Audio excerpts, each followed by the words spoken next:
Shalom Bapak Ibu teman-teman. Kita berjumpa lagi dalam kelas SPK online. Kita percaya walaupun kita dengan kondisi seperti ini, kita percaya ketika firman Tuhan ditaburkan, kita percaya bahwa kuasa Tuhan itu ada, tetap bekerja bersama kita semua. Sebelum kita mulai pelajaran materi kedua dalam CG kita kali ini, kita akan berdoa dulu. Terima kasih Tuhan, hari ini kami akan belajar mengenai hati yang benar. Biarlah kuasa Tuhan turun bersama dengan kami. Biarlah kuasa Tuhan mencerahkan hati kami, untuk kami bisa menerima firman-Mu Tuhan. Buka hati kami, buka pikiran kami Tuhan, supaya Tuhan dapat mengubah kami Tuhan, mengubah ke dalam hati yang benar-Mu Tuhan. Terima kasih ya Tuhan, terima kasih. Di dalam nama Yesus kami telah berdoa. Amin. Pelajaran kedua dalam materi CG kali ini adalah memiliki hati yang benar. Kita harus ingat bahwa kita ini harus menjadi garam dan terang bagi dunia ini. Hal itu bisa kita capai kalau kita terus bertumbuh untuk mempunyai hati yang serupa dengan Kristus. Minggu lalu kita belajar tentang keselamatan dan hati Bapa. Hati Bapa adalah hati yang penuh kasih. Saat ini kita belajar bahwa hati Bapa itu juga adalah hati yang benar. Mari kita lihat apa kebenaran yang Tuhan mau supaya kita miliki di dalam kerajaan Allah. Kita akan buka di dalam Matius 5 ayat 20 yang berbunyi, Yesus berkata, "Maka aku berkata kepadamu, jika hidup keagamaanmu tidak lebih benar daripada hidup keagamaan ahli-ahli Taurat dan orang-orang Farisi, sesungguhnya kamu tidak akan masuk ke dalam kerajaan surga." Nah, dalam ayat ini dijelaskan standar yang Tuhan inginkan bagi setiap orang yang ingin menjadi anggota kerajaan Allah. Syaratnya adalah memiliki hati yang benar. Kenapa hati yang benar menjadi penting? Karena kerajaan Allah bukan soal makan, bukan soal minum, tetapi berbicara mengenai kebenaran, damai sejahtera, dan sukacita daripada Tuhan. Jadi kerajaan Allah itu berurusan dengan hati, yaitu hati yang benar. Orang yang hidup dalam kerajaan Allah adalah memiliki hati yang benar. Hatinya juga damai. Hatinya penuh dengan sukacita melimpah yang daripada Tuhan. Itu sebabnya jika kita ingin mempunyai hati yang benar, hati yang demikian itu, kita harus terus berubah. Kita harus diubah dari dalam, dari diri kita sendiri. Nah, bagaimana caranya kita mengalami perubahan hati? Caranya mudah sekali. Kita harus mempraktekkan 3 langkah yang saya sebut dengan singkatan TAAT. Bapak Ibu bisa lihat di buku masing-masing ada akronim tentang TAAT. Nah, langkah yang pertama adalah T yang pertama, temukan kondisi hati kita.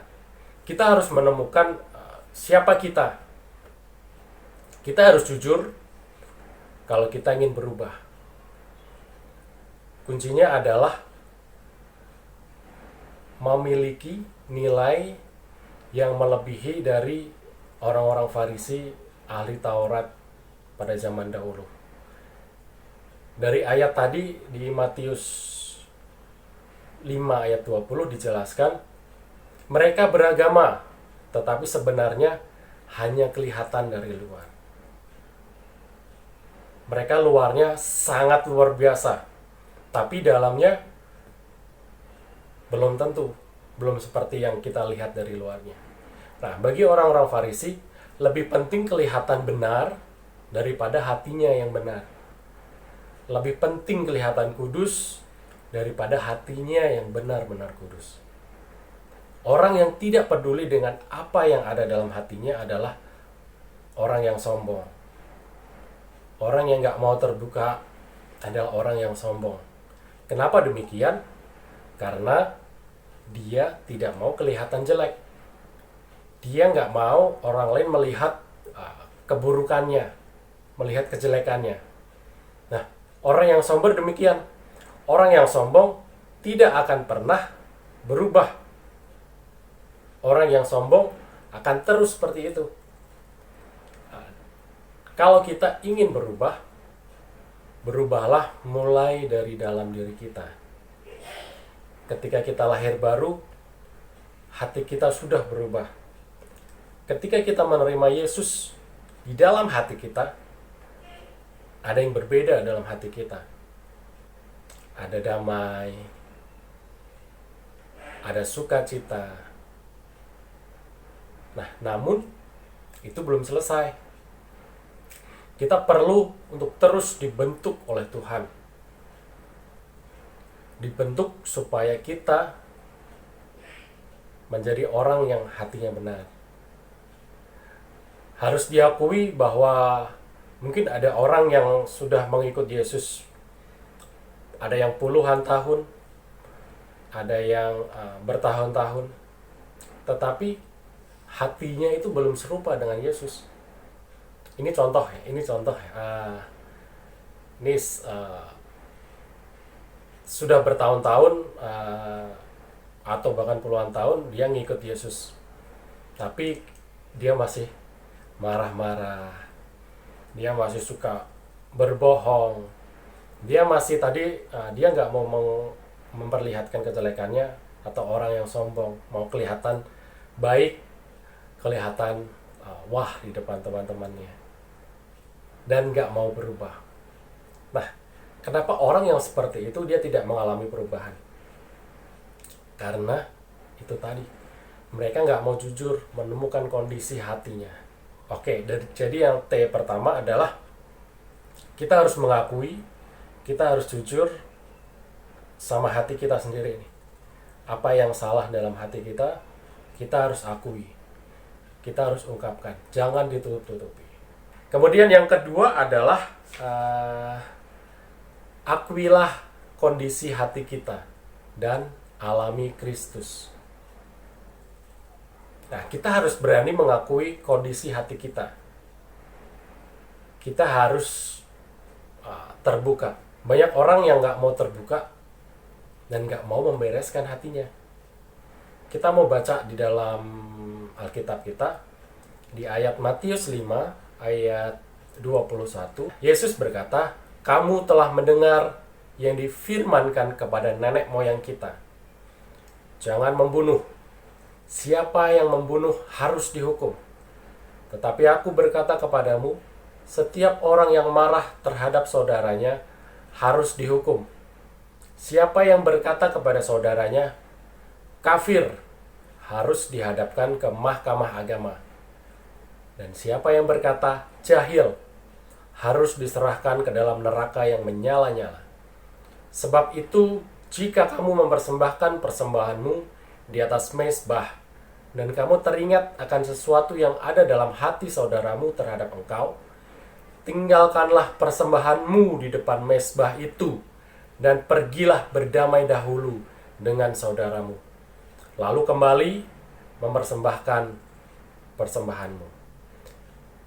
Segeralah berdamai dengan lawan-lawanmu, selama engkau bersama-sama dengan dia di tengah jalan, supaya lawanmu itu jangan menyerahkan engkau kepada hakim, dan hakim itu menyerahkan engkau kepada pembantunya, dan engkau dilemparkan ke dalam penjara. Dalam ayat ini mengajarkan bahwa Yesus mengatakan bahwa kita harus belajar membereskan hati kita. Kita harus mengakui keadaan hati kita dan membereskannya, tentu saja. Yesus mengatakan bahwa jika kita datang menyembah Dia dan kita ingat sama teman kita yang sakit hati terhadap kita, tinggalkanlah persembahan itu dan pergilah berdamai dengan Dia. Apa artinya berdamai? Ada dua hal yang berkaitan dengan berdamai. Yang pertama, kita harus mengakui kesalahan kita. Nah, kita harus akui apa yang akan jadi masalah kita, kesalahan kita dengan teman kita. Yang kedua adalah kita harus saling mengampuni. Nah, seringkali kita tidak membereskan hati kita. Kalau kita tidak membereskan hati kita, akibatnya yang di ayat tadi dijelaskan, teman kita itu akan menyerahkan kita kepada hakim. Apa maksudnya hakim? Hakim di sini berbicara tentang keadilan. Ya, Tuhan adalah Tuhan yang adil. Apa yang akan kita tabur, pasti akan kita tuai. Nah, selanjutnya, hal yang mengerikan adalah, selanjutnya dari ayat tadi, hal yang mengerikan adalah hakim itu akan menyerahkan kita kepada pembantunya. Dan kita akan dimasukkan ke dalam penjara. Nah, orang yang tidak mau membereskan hatinya, ujungnya tadi adalah dia akan dipenjara. Banyak orang berpikir bahwa mereka tidak pernah membunuh. Tetapi Alkitab berkata bahwa walaupun kita tidak pernah membunuh, namun ketika kita marah kepada saudara kita, kita sudah membunuhnya. Ketika kita berkata kepada saudara kita, di ayat tadi dijelaskan kafir atau jahil. Sebenarnya itu bukan cuma bercanda loh. Tapi mungkin yang dimaksud adalah mengutuk. Nah, mungkin kita bisa lihat hidup kita sendiri. Ternyata hati saya ini suka menghakimi orang lain. Saya suka marah-marah. Saya suka mengkritik orang lain. Kadang kita kalau lihat orang, orang ini gendut banget sih. Gendut salah. Orang ini kurus banget sih. Kurus salah. Wow, dia tinggi banget. Tinggi juga salah. Pendek pun juga salah. Kalau kita berbicara seperti itu, bukankah kita suka menghakimi dan menghina orang lain? Nah, itu yang dimaksud dengan jahil dan kafir. Kita menghina dan merendahkan orang lain. Kita harus jujur bahwa Tuhan, saya pernah seperti itu. Nah, pertanyaannya adalah, apakah kita sudah membereskan atau kita masih terus mengulang hal yang seperti itu? Kalau kita masih suka marah-marah, kita masih suka mengutuk, kita masih suka menghina orang lain, kita perlu bertobat akan hal ini. Mulai hari ini kita mau bertobat. Tuhan berkata bahwa kalau kita membenci saudara kita, itu artinya kita sudah membunuh saudara kita. Itulah sebabnya kita perlu bertobat. Kita marah pada orang, kemudian setelah marah-marah, kita mengutuki orang itu. Kita menghina orang itu. Kita melakukan dosa yang sama dengan membunuh. Sebenarnya tidak ada dosa besar atau dosa kecil. Mungkin buat teman-teman yang masih single, mungkin berkata, saya belum pernah nonton video porno. Saya belum pernah melihat internet porno. Nah, pertanyaannya adalah, kenapa Anda belum pernah? Apakah karena Anda benar-benar gak mau? Atau gak ada kesempatan? Sekarang ini, di dunia yang serba canggih seperti ini, sangat mudah buat kita menemukan hal yang seperti itu. Kalau mungkin dulu orang masih harus menggunakan komputer atau VCD player, sekarang dari gadget, siapa yang belum punya gadget? Hampir semua anak muda punya gadget. Kesempatan itu sangat terbuka buat kalian. Ketika kita melakukan hal yang seperti itu, kita sudah sama saja dengan bersinah. Kita bisa bersinah dalam pikiran kita. Nah, tapi kita harus mengakuinya dan bertobat. Matius 5 ayat 37, Yesus berkata, jika ya, hendaklah kamu katakan ya. Jika tidak, hendaklah kamu katakan Tidak. Ayat ini mengingatkan supaya kita jangan berbohong. Saya pernah seperti itu. Bahkan kadang-kadang saya cenderung melakukan hal yang sama lagi. Saya harus bertobat. Tuhan sudah mengatakannya dengan jelas. Tetapi kita masih saja terus berbohong. Ada yang bilang ini kan bohong putih, bohong untuk kebaikan, bohong mungkin untuk menyelamatkan orang lain atau untuk menyelamatkan apapun itu. Tapi itu artinya adalah kita hanya ingin kelihatan baik dari luar. Dan berbohong adalah dosa. Sebab bagi Tuhan tadi dijelaskan di ayatnya, ya di atas ya dan tidak di atas tidak. Kita harus bertobat. Ya. Ada orang yang hatinya penuh dengan kepahitan. Mungkin dia tidak pernah membunuh. Tapi ketika kita membenci seseorang dan menyimpan kepahitan dalam hati kita, itu sama seperti kita sedang membunuh dia. Ketika Anda berkata, aduh, aku gak suka nih dengan dia. Aku ingin balas dia, aku ingin balas perbuatannya, aku ingin balas dendam. Aku akan menyakiti dia lebih-lebih lagi. Memang gak ada yang bisa melihat apa yang Anda pikirkan, kita pikirkan. Tapi Tuhan melihat hati. Orang yang kepahitan, hidupnya sedang berada dalam penjara.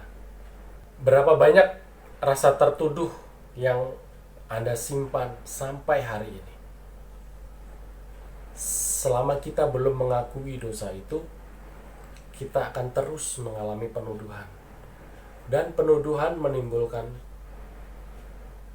problem emosi dalam hidup kita. Kita tidak akan bisa menyembuhkan hati kita kalau kita tidak bertobat. Marah, suka menghina, suka mengutuk, benci, kepahitan, keras hati, tidak jujur, berzinah adalah dosa-dosa yang membuat hati kita tidak benar. Hari ini, jika Anda ingin sembuh, Anda harus datang pada Tuhan dan berkata pada Tuhan, Tuhan, sembuhkan aku. Tuhan, aku mau dipulihkan. Dalam materi kali ini, saya ingin kita lakukan diskusi dengan pembinanya masing-masing. Dengan jujur, ceritakan keadaan hati Anda masing-masing. Kami sudah bagikan link daftar tentang kesembuhan batin. Kita dapat saling mengakui dosa-dosa dan problem-problem emosi kita, problem yang mengikat saudara. Mungkin Anda mempunyai kepahitan, kebencian, rasa tertuduh, atau mungkin Anda pernah mengalami luka batin. Mungkin Anda minder atau penuh dengan marah, isinya kemarahan. Ceritakanlah pada pembina saudara. Setelah teman-teman sharing, Bapak Ibu sharing dan terbuka dengan pembina masing-masing, saya ingin kita mengalami hal yang lebih lagi. Ketika kita terbuka, Alkitab berkata bahwa kita pasti akan disembuh. Ada banyak luka dalam hati kita, dan Tuhan akan menyembuhkan kita. Bagaimana caranya? Nah, kita akan masuk dalam langkah yang ketiga. Langkah yang ketiga adalah kita mau sama-sama tunduk pada kebenaran. Karena itulah satu-satunya jalan untuk kita dipulihkan sepenuhnya. Kita tidak bisa menjadi benar dengan kekuatan kita. Kita hanya dapat menjadi benar karena Kristus telah mati di kayu salib bagi kita. Apapun persoalan kita, jalan keluarnya hanya satu, yaitu salib Kristus. Karena hanya di kayu salib terjadi pertukaran. Ketika kita datang dengan dosa, itu akan ditukar dengan kebenaran. Ketika kita datang dengan luka hati, itu akan ditukar dengan kesembuhan.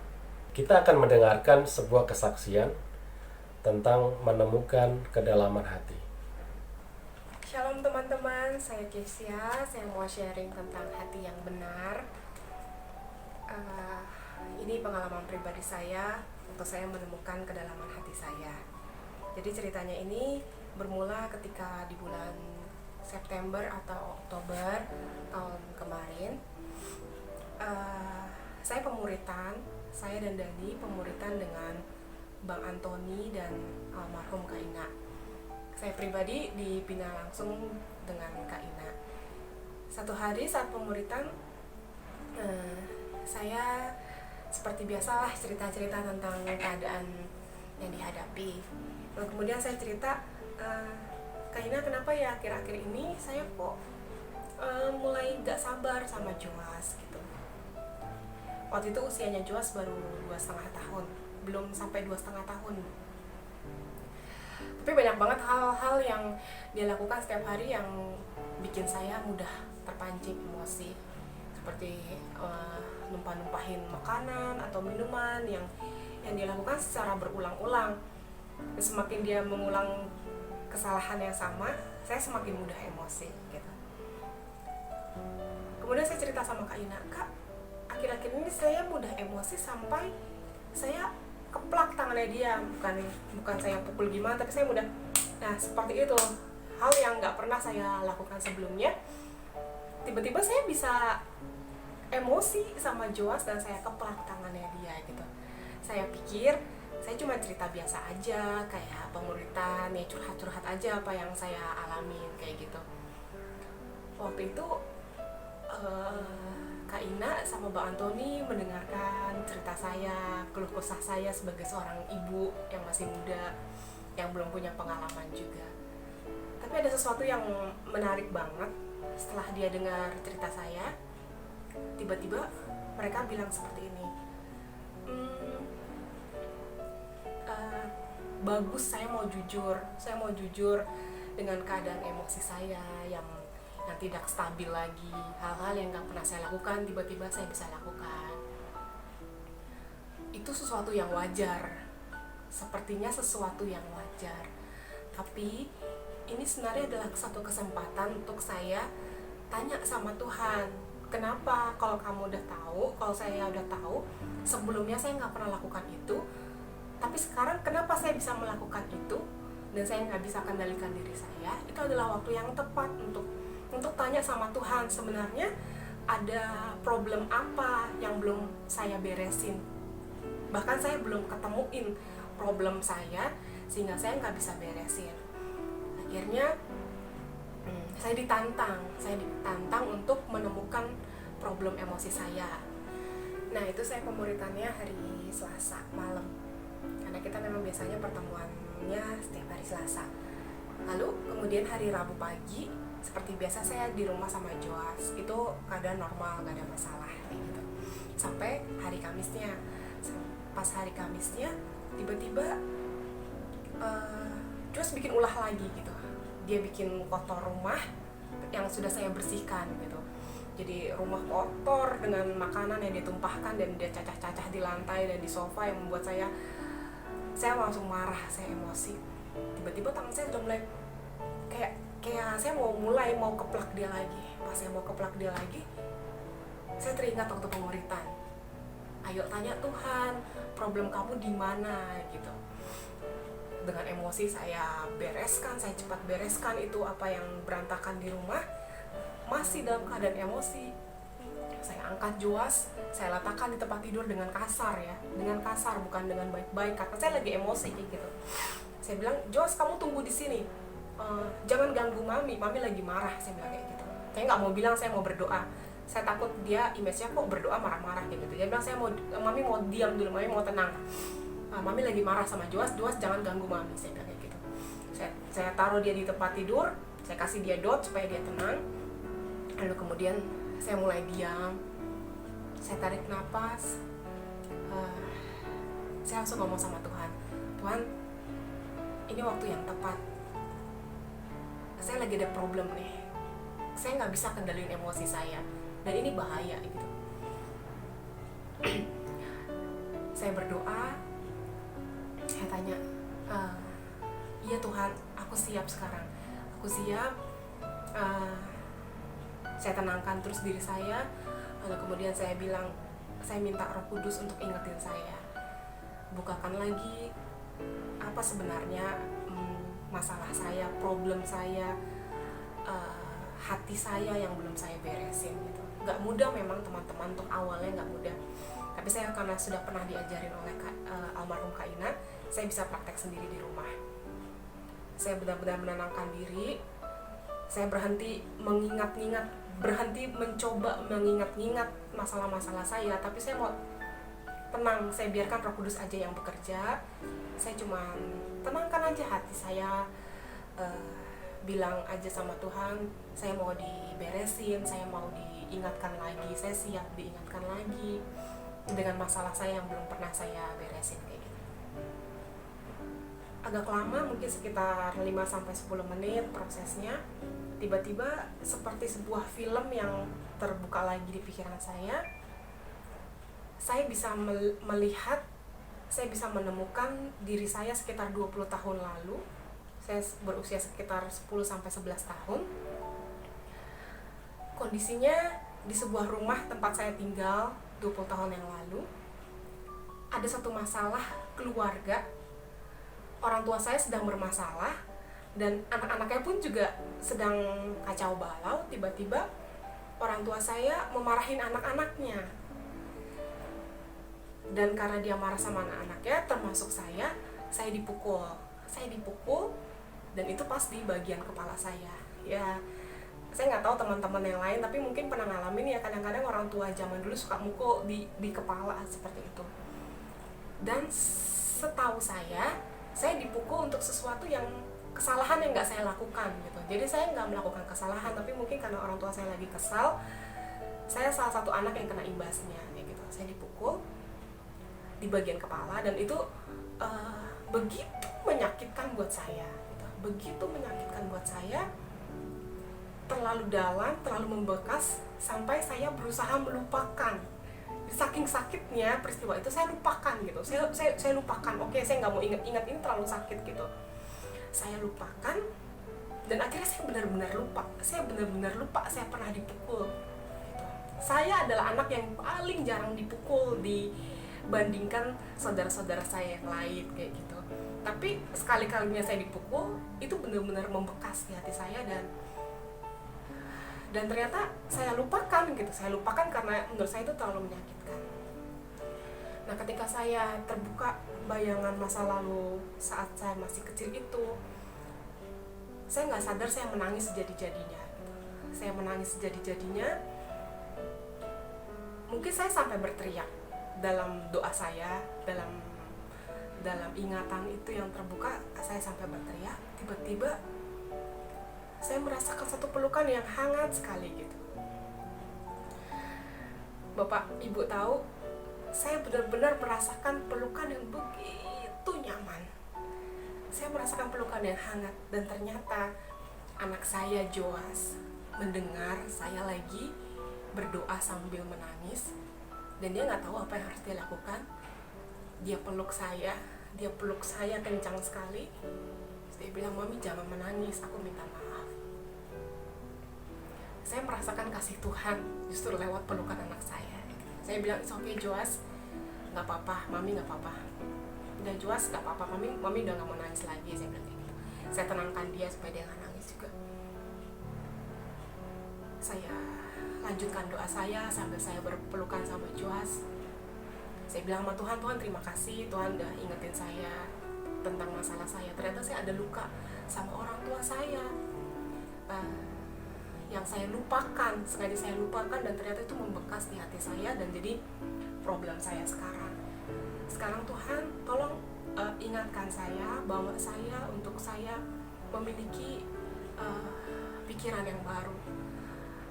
Saya mau lihat Tuhan ada di mana saat saya mengalami peristiwa itu." Gitu. Kemudian saya berdoa lagi. Saya bisa melihat lagi kondisi saya 20 tahun yang lalu, dan ternyata Tuhan ada di balik pintu. Kenapa Tuhan ada di balik pintu? Karena setiap ada masalah, setiap saya nangis, saya akan keluar dari ruangan, melewati pintu itu, dan saya akan menangis di kamar mandi. Saya dapat melihat bahwa Tuhan tahu kondisi yang saya alami. Tuhan melihat peristiwa itu, dan dia nggak biarin saya sendirian, tapi dia nungguin saya. Dia akan menemani saya untuk saya melewati hari-hari saya waktu itu. Menurut saya sangat menyedihkan. Kemudian saya akhiri doa saya terima kasih sama Tuhan. Akhirnya saya ketemu masalah saya. Ternyata saya emosi. Sekarang saya mudah emosi sama anak, bahkan sampai mulai main tangan sama anak. Itu bukan karena emosi saya sekarang, karena saya ibu muda, saya mudah emosi, bukan. Tapi setelah saya menemukan kedalaman hati saya, ternyata ada problem yang belum saya beresin. Ada kepahitan yang belum saya beresin dengan orang tua saya, sehingga sekarang kondisinya saya mudah emosi juga. Saya mudah marah. Saya nggak bisa kontrol emosi saya. Itu semua karena ada sesuatu yang belum beres di hati saya, yang belum saya temukan atau memang saya lupakan sebelumnya, kayak gitu. Saya ngambil keputusan untuk mengampuni orang tua saya. Dan sebenarnya kondisi sekarang hubungan saya dan orang tua saya baik sekali. Beberapa kali juga kami mengalami rekonsiliasi, saya khususnya rekonsiliasi juga dengan orang tua saya. Kondisi sekarang ini saya baik-baik saja dengan orang tua saya.